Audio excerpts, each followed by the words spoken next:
And don't you think it's a crime when time after time after time, people in the bottom, there's people living in the bottom.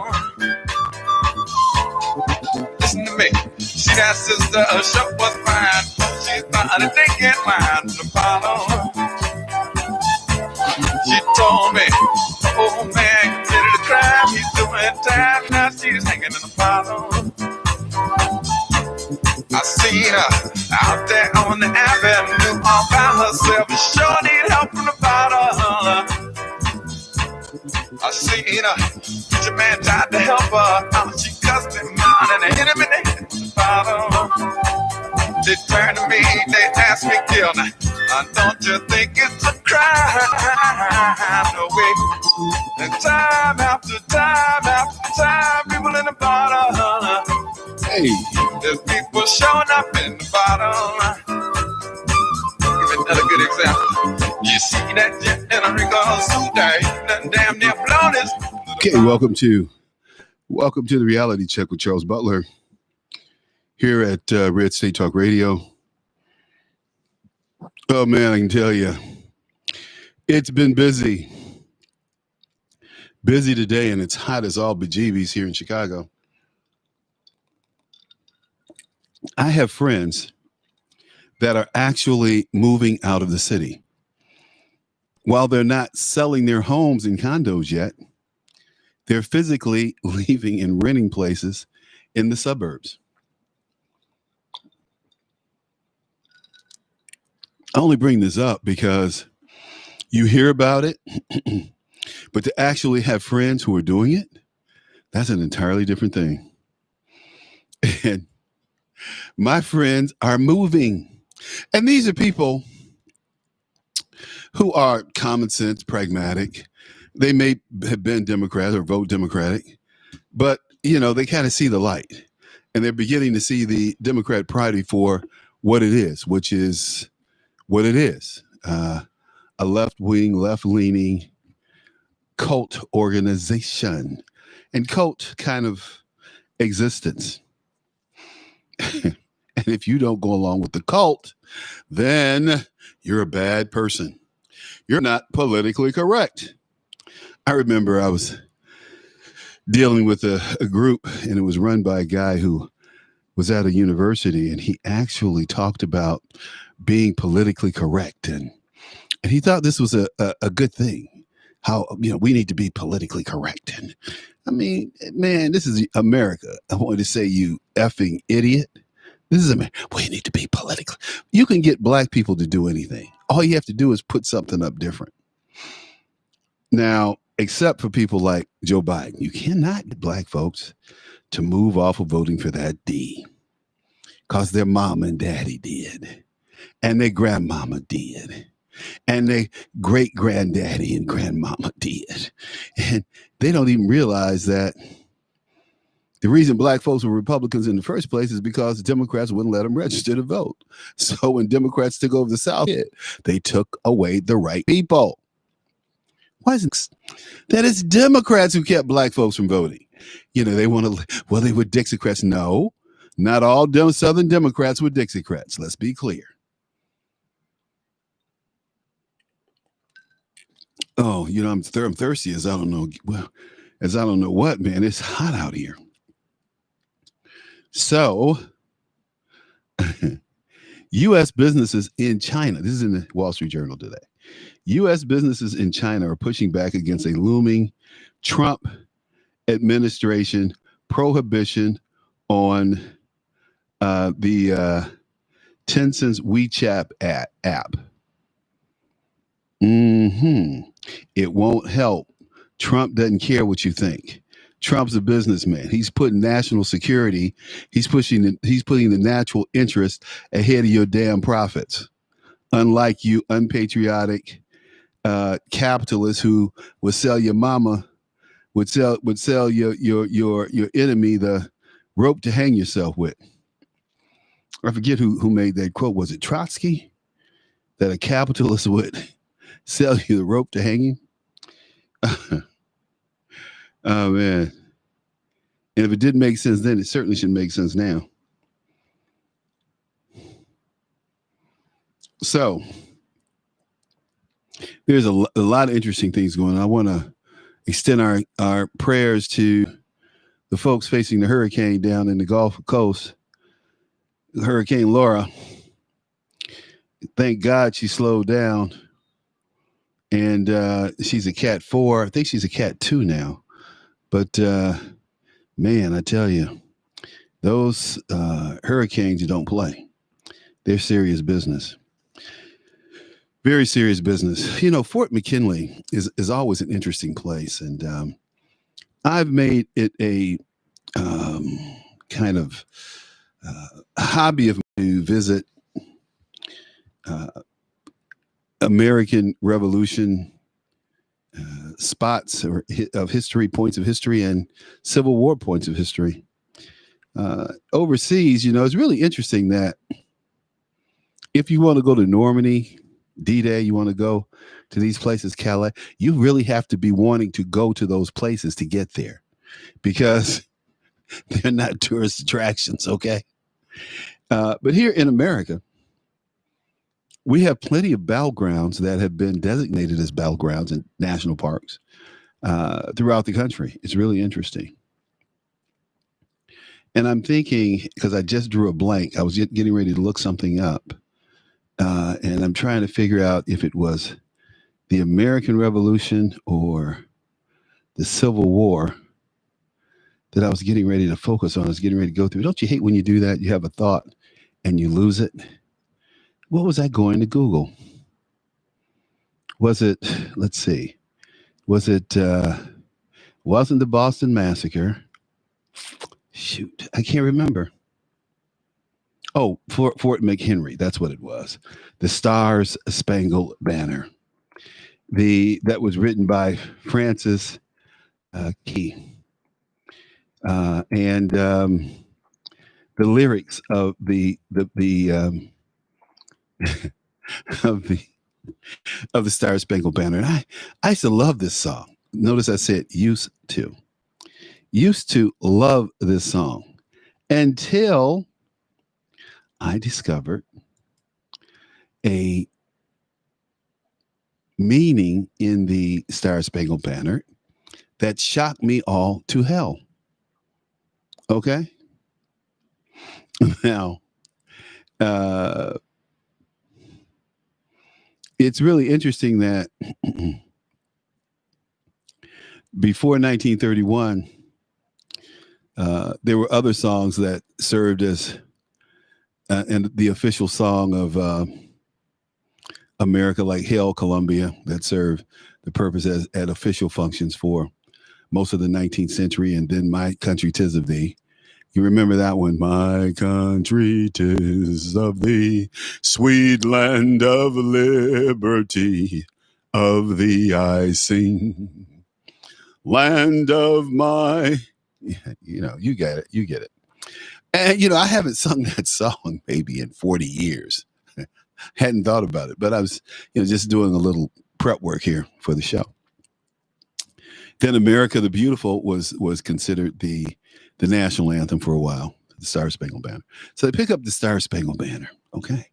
And this is in the 31, the Depression.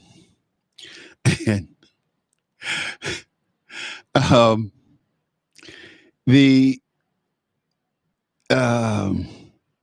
Scott Key writes these lyrics while he's captured on a British ship sitting out in the harbor, right?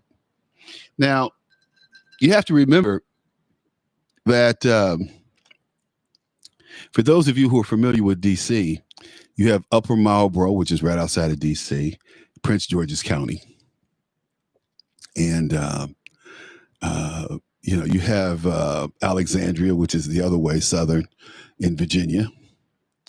Upper Marlboro is in Maryland. So, you know, just to give you a, you know, kind of a setting for this.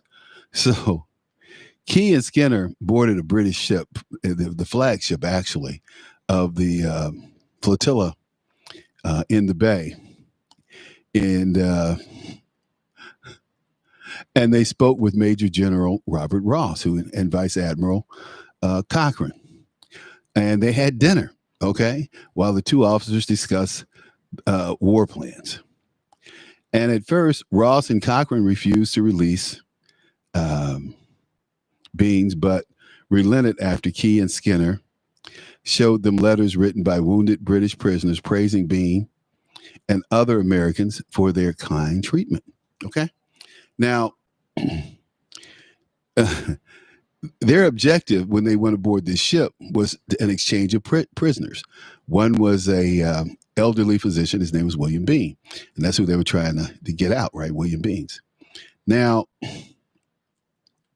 because Francis Scott Key and Skinner had heard the battle plans for the attack on Baltimore, the British held them captive until after the battle.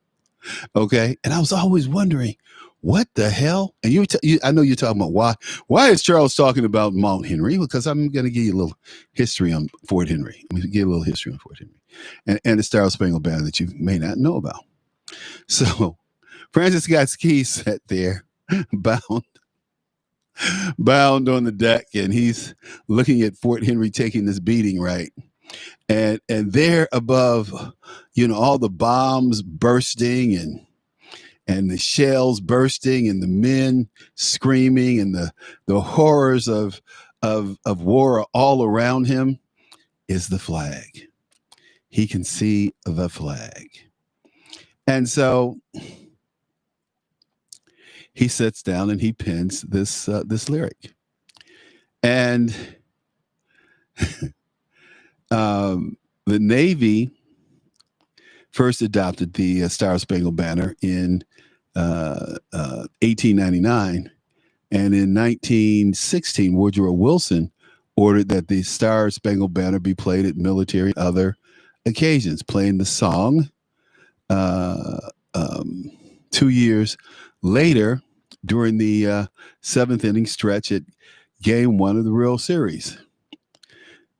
Okay, so the Star Spangled Banner started catching on, right? Now, what was happening during 1918? The United States had just entered World War I, which, of course, Wilson wanted to enter, but the rest of America didn't. So, let's see. Ripley, believe it or not, Robert Ripley of Ripley's Believe It or Not, got into the fray in 1928, and he had a saying that, believe it or not, America has no national anthem. Well, that set off the veterans of foreign wars and Star Spangled Banner and millions of more people. It's interesting. I love it.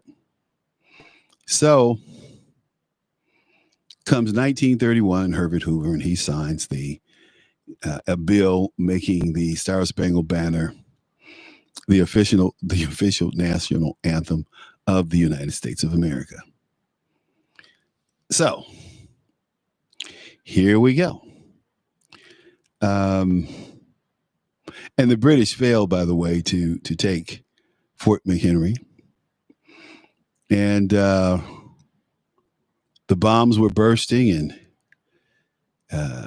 Francis Scott Key said, oh, say, can you see in the dawn's early light? Wow. So there have been many adaptations and many renditions of this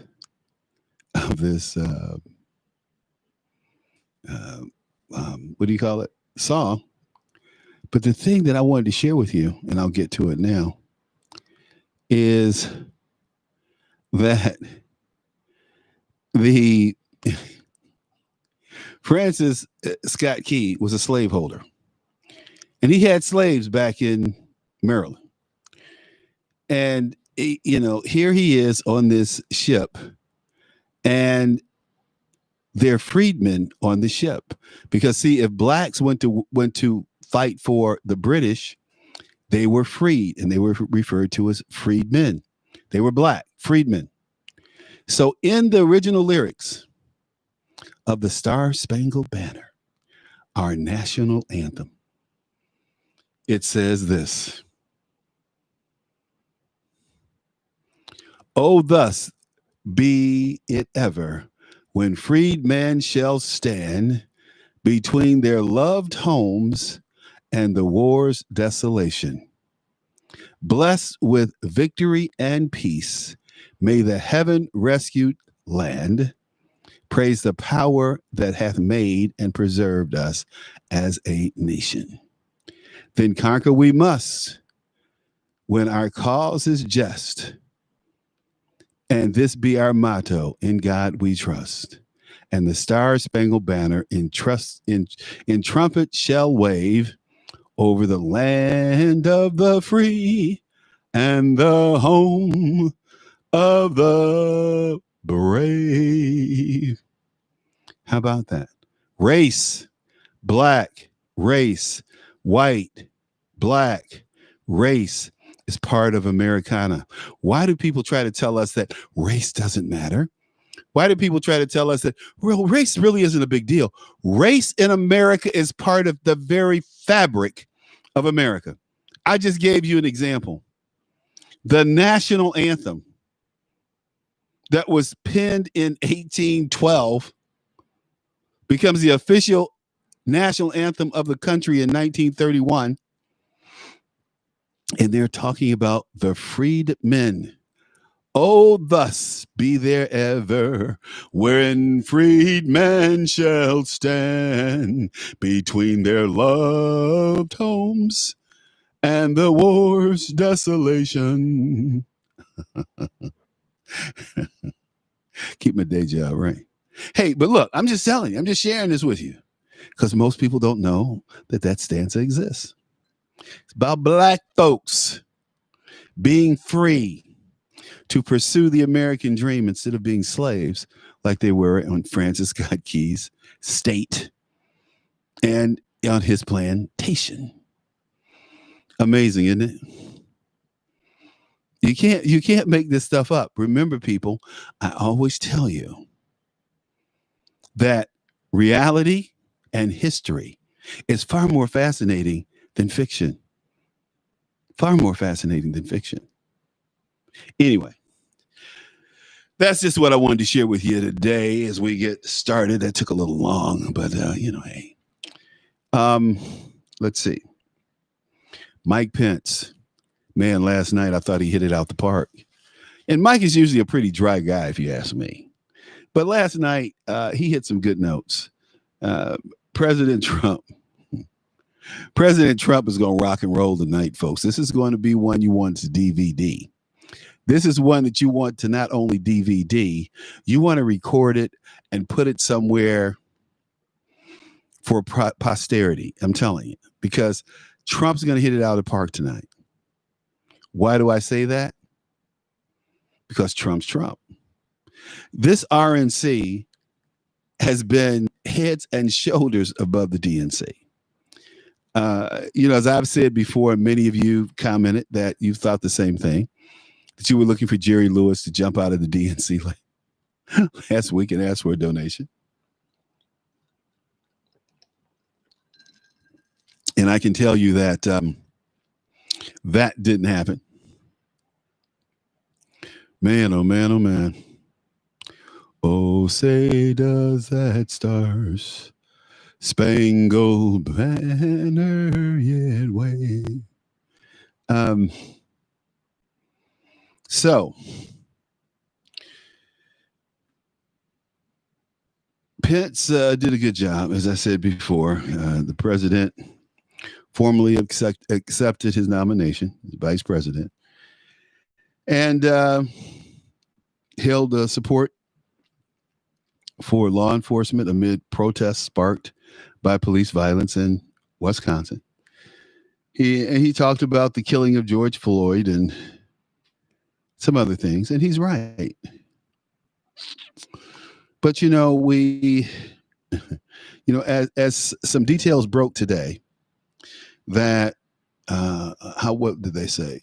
This man, Jason Blake, had a knife. So I'm clicking through trying to find a picture of the knife. TMZ has a picture of Blake with a knife in his hand, in his left hand. What bothered me most is that the police never secured this guy. The police never wrapped this guy up. The police they should have tasered him again or disabled him or knocked him down, something. But to let him get in the car, come on. Those were mistakes made, big mistakes. And then to shoot him seven times in the back, big mistakes, big mistakes.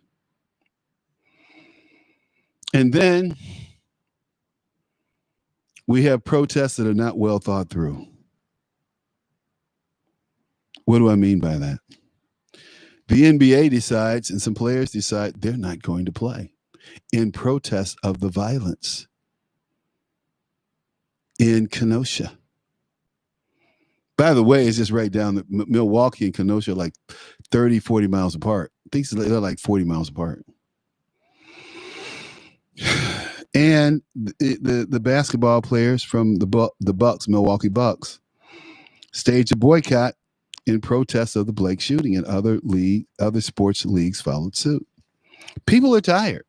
People are tired of police using excessive force and deadly force in situations that don't require deadly force. Now, it's a miracle that Jason Blake is still alive. He'll probably never walk again. But the other side of that coin, and people don't want to hear this, but it's true. If he complied with the police orders to stop,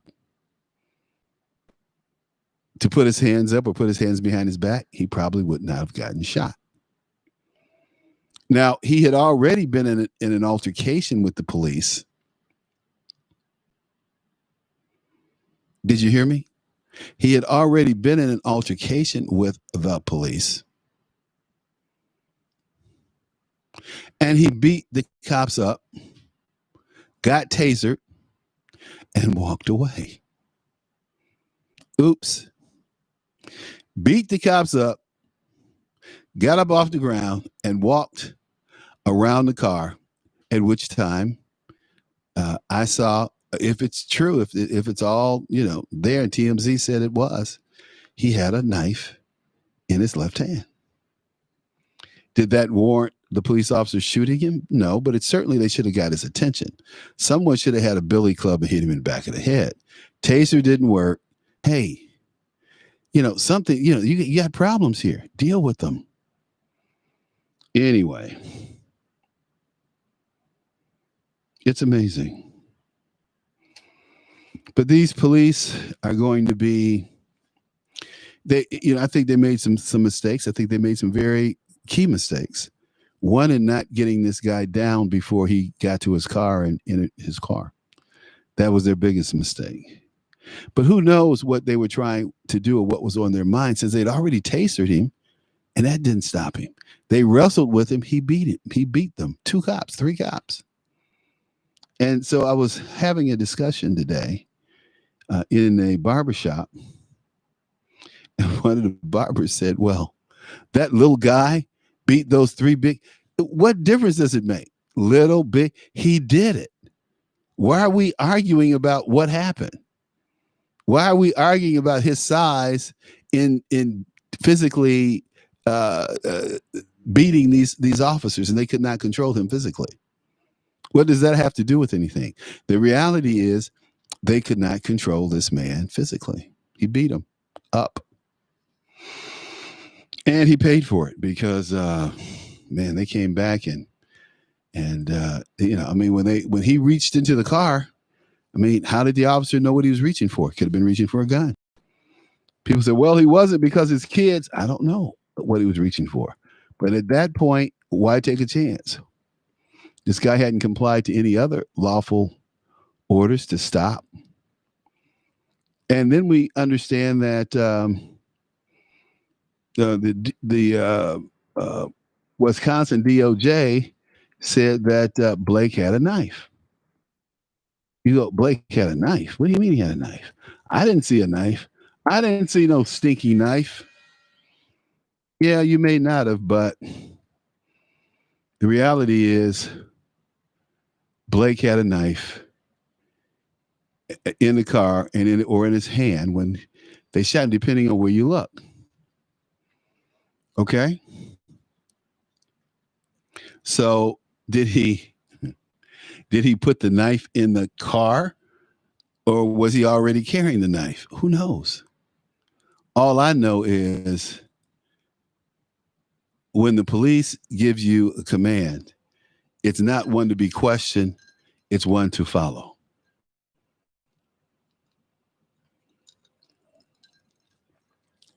So, let's see here.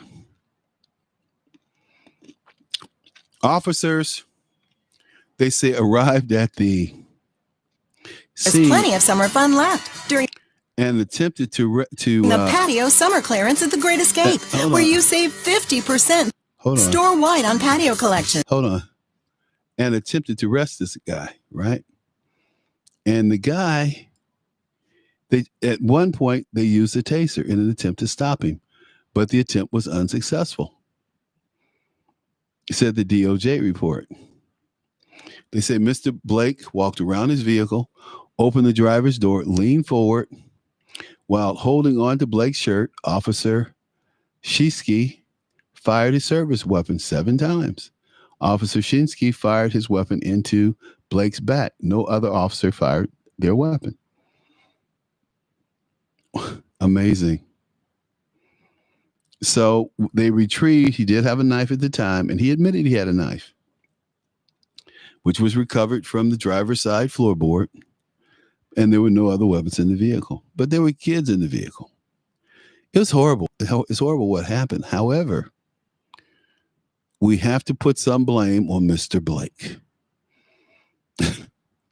Mr. Blake beat 3 cops, got tasered, wasn't slowed down, and refused to comply with the police order to stop and, to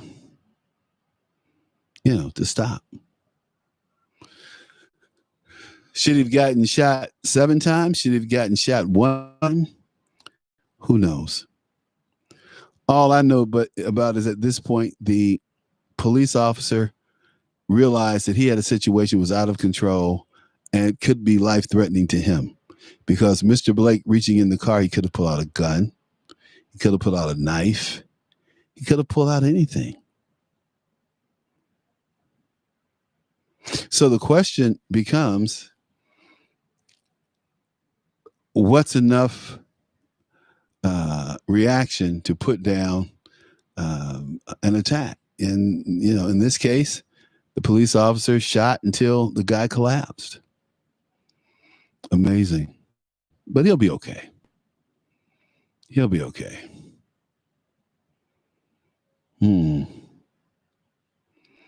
Now, let's see, the county is under attack. The board in Kenosha asked for the National Guard to come in. They're not stupid. They said, bring the Guard in, protect our property, help us out. Unlike Lori Lightfoot.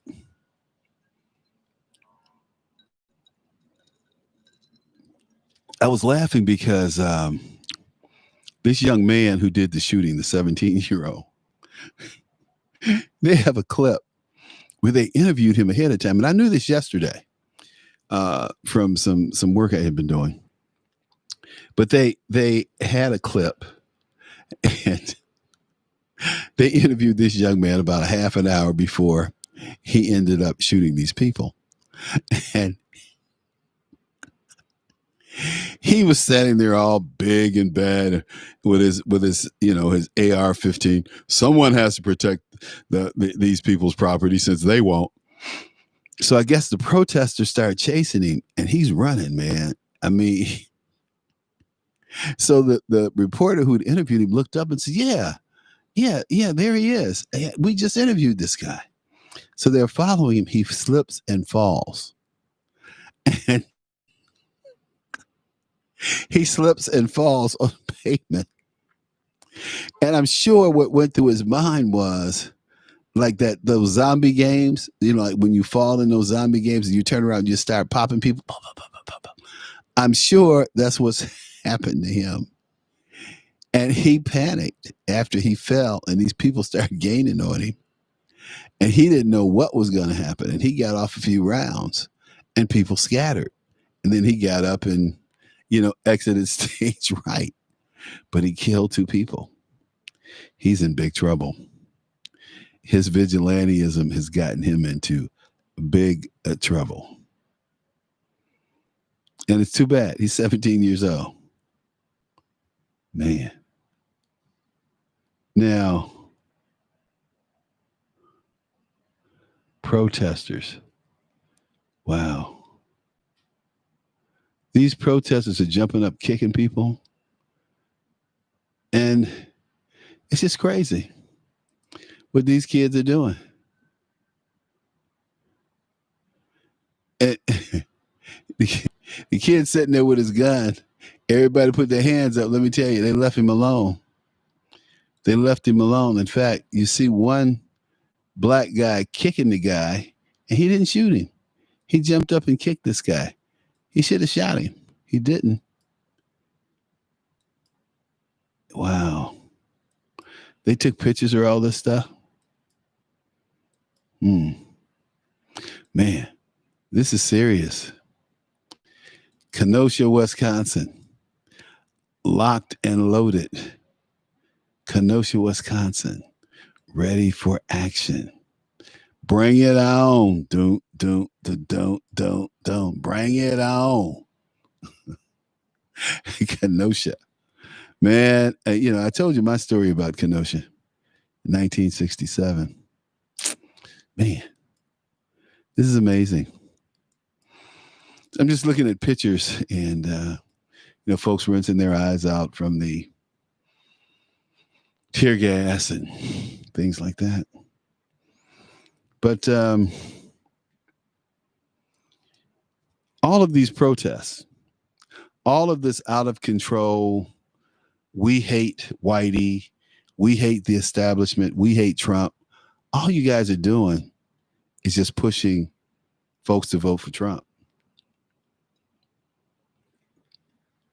And you say, well, why is that? Well, the reason for that is because Donald Trump believes in law and order. Donald Trump believes in safe neighborhoods. These are things that are important to people. These are things that are important to people. Safety, the ability to go outside and walk your dog after dark, walk down the street and not be. There was a report yesterday where an 85-year-old woman living in a very nice condo, a lot of security up, all that kind of stuff. She was pushed to the ground, her purse taken, 80 years old. Now I hope when I get 85, I'm still able to point my gun at the right person. Katayo. But my heart goes out to that young woman. It's just hurtful to see people going through this kind of pain and carnage because of their zip code, because of the color of their skin. It's not right. It's not right.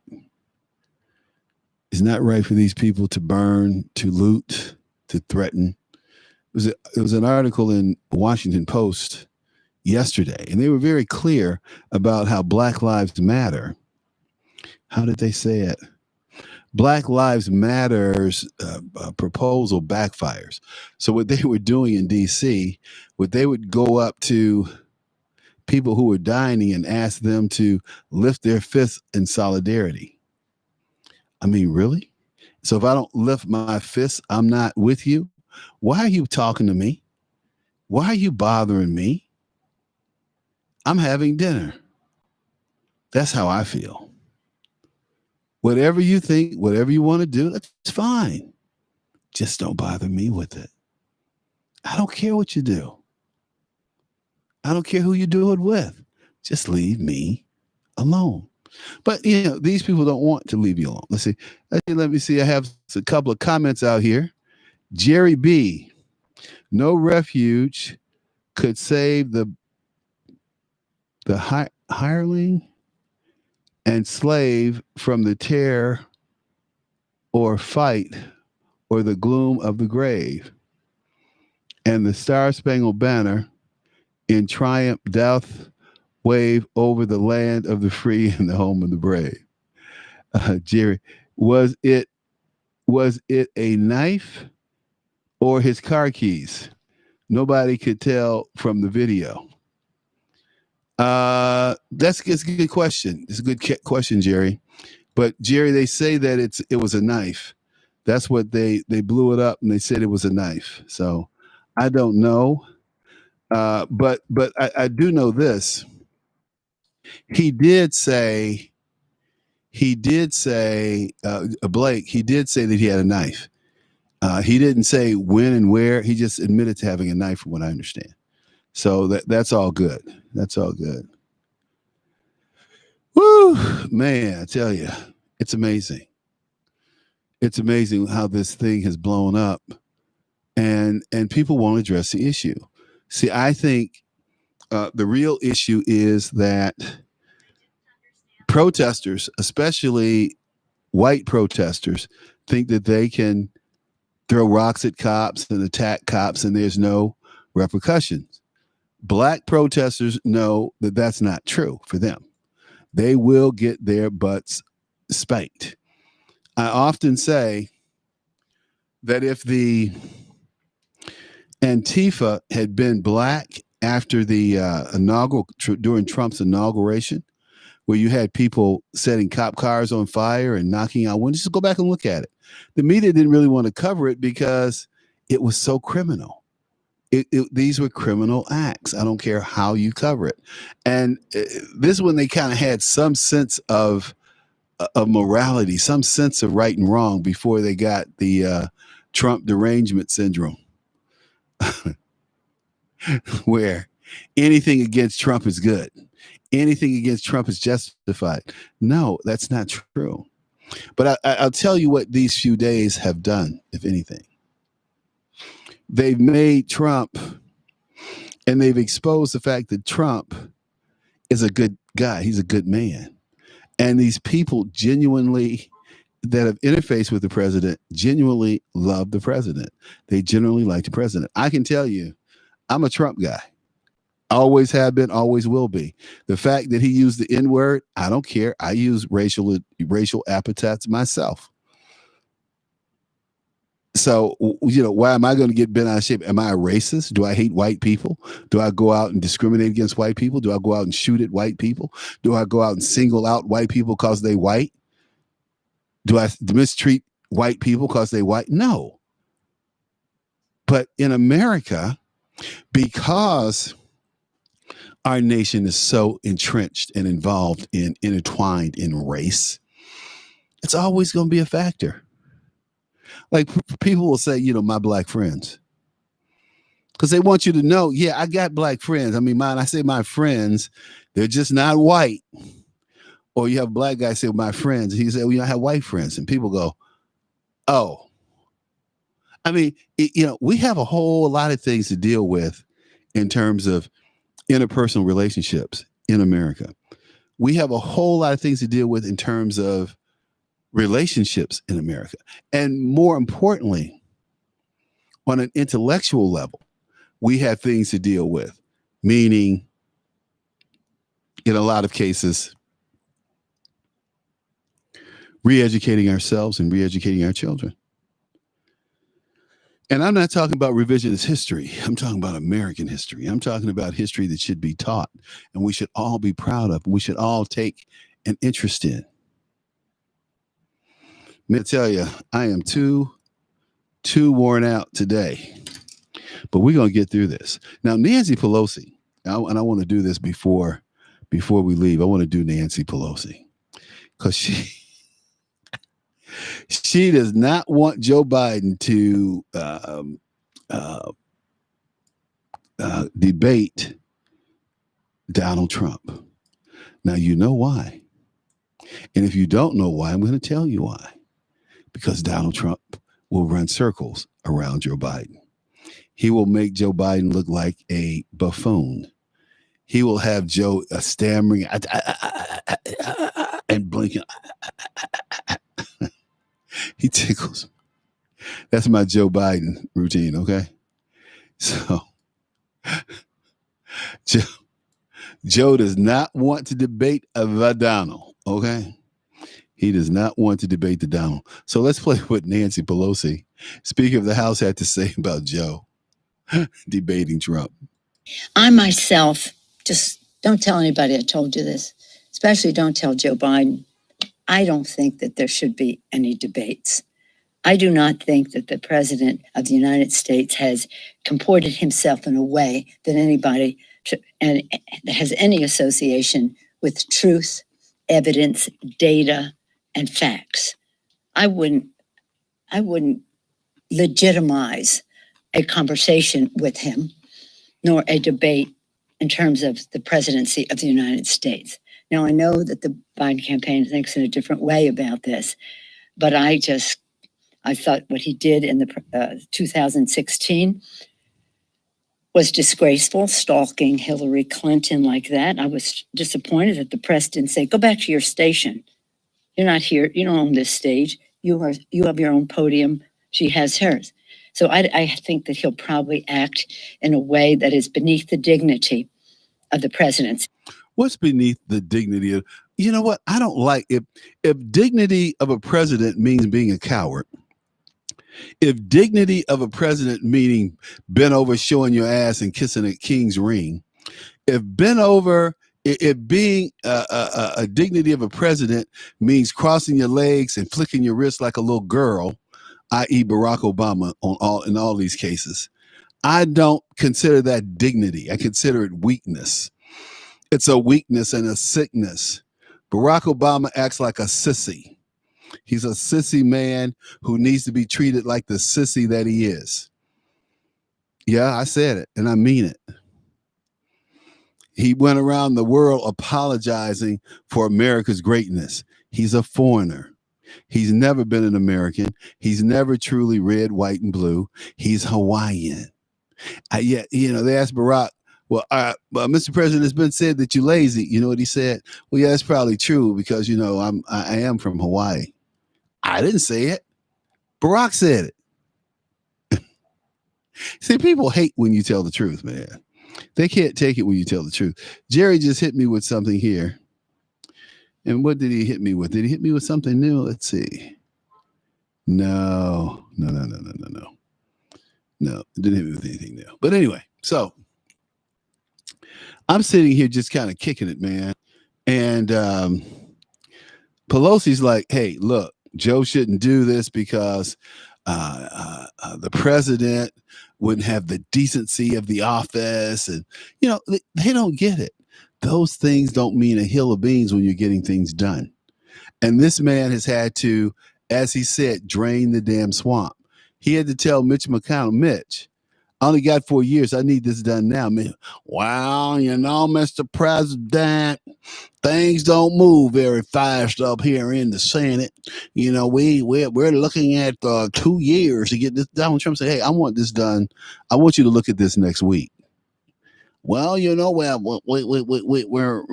right in 2 years, Mr. President. We can probably make some. That's Paul Ryan and his BS. See, all these guys are full of stuff. They don't care about the American people. They don't care about you and me. They don't care about the people and getting things done for the people. They always manage to give themselves a pay raise. So you ever notice that? They can always find time and energy to come together and raise their pay. Amazing. So, Pelosi, let's go back to a little more Nancy. Here we go. He does that every day. But I think he will also belittle what the debates are supposed to be about. And they're not to be about the skullduggery on the part of somebody who has no respect for the office he holds, much less the democratic process. Why else would he try to undermine the elections in the manner in which he is doing? So if Joe Biden asked you what I thought about it, I don't think that he should dignify that conversation with Donald Trump. You can have you ask them any questions, both of them. Just take their own stage for any number of conversations about any subjects. Hold them accountable. What are they proposing? What is their vision? I myself. Yeah, well, Nancy can say that, but that's not how we do a debate. We put them both in the same room and let them slug it out. Now, Joe cannot handle the heat. I'm telling you that now. Joe is going to get trounced. That's just the way it is. Joe's going to get his bell rung. Why? Because he's dealing with Donald Trump. That's all I can say. That's all I will say. He's dealing with the Donald. You can't make this stuff up, people. Can't make it up. So I'm sitting here it's a Thursday afternoon. Got about 6 minutes left. And I'm going to take a minute to just say that I think Donald Trump's going to knock it out of the park tonight. I think he's going to talk about his accomplishments. I'm sure they're going to try to fact check and all that crap, and that's fine. I heard a guy in the barbershop say today, everything that Trump did, he gets copied off Obama. That's all Obama stuff, everything that he did. And so I didn't address it, right? Because it's too ignorant for me. So my barber looks over at me and he says, well, Charles there, he likes Donald Trump. He can't, tell me what Trump has done for black people. And I started rattling down the things, right? Boom, boom, boom, boom, boom. Well, I don't know if that's true. I said, well, hey, look, there's nothing to talk about. If you can't talk about the facts, you don't know if that's true, see ya. And I walked out. See, I don't have time nor the interest to deal with half-wits. Most of the people that I deal with who are black, even educated blacks, are half-wits when it comes to politics, when it comes to Democrats, when it comes to their party, when it comes to why they want to vote. They don't vote their interest, they vote the herd. What's going to happen? What's going to happen, black people? What's going to happen? Social programs don't help people who are voting for social programs. Those people who are in social programs don't get out and vote. Why? Because they're desolate. Why? Because they're depressed. Why? Who the hell knows? Do you get me? Hello? Gotcha. So let's see, Robert Biden. Let's see here. Robert's watches. Hey, Robert, how you doing? Says Joe Biden does not want that work. Can't wait for the debate. Trump didn't leave slavery in Libya. That's true. Libya and Mauritania, last two countries to have slavery. Libya and Mauritania. Legal slavery, where you can legally own people. Jack, I need to go over there and get me a couple of. But you ever see those? What they called? Oh God. Anyway, those people I just said it. Anyway, they're really beautiful people. They're in Africa, Mauritania. Really, the Mauritanians are really beautiful, beautiful, beautiful people. And it's too bad. Mauritania. They're just great people, happen to be in Africa, good looking, I tell you, man, I would marry a Mauritanian woman. But then again, hey, I'm not too picky these days, given my age. And I always laugh about that. People laugh about that because they know how old I am. Mauritania woman. And these women are so beautiful, man. I'm telling you, they're just gorgeous. Maybe I'll go over there and buy me a couple. Come back here and tell them I'll keep them in the will and they'll be taken care of if they take care of me until I pass away. But see, when you're dealing with people who are from other cultures, that presents a lot of problems too.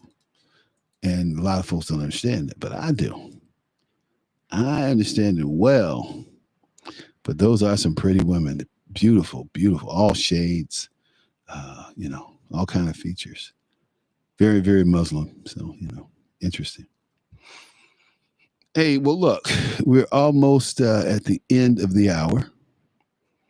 And it has been just wonderful chilling and chatting and on the live chat out here on what is it?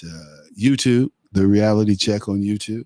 Check us out, the Reality Check on YouTube. In fact, I'm going to fire back up the website. It's called the Reality Check, CharlesButler.com. And out there, I'm going to have up the today's shows, and the audio, the visual, things like that. But it's going to be fun. And, and I hope these basketball players get it together and get back to work because we need them. We need to see some sports. And I understand they're interested and they want to contribute to, what's going on with,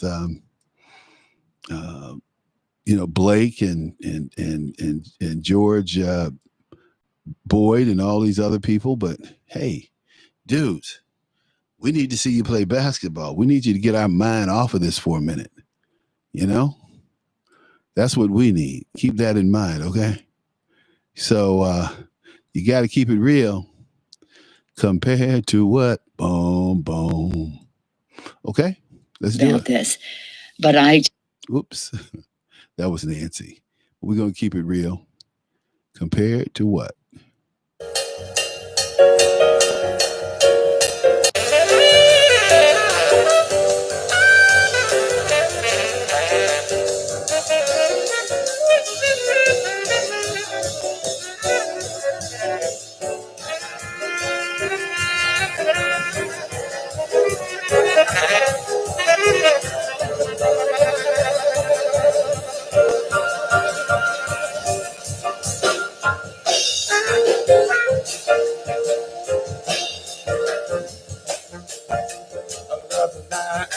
The love are hanging on me, push and shove. Possession is the motivation that is hanging up the goddamn nation. Looks like we always end up in a rut.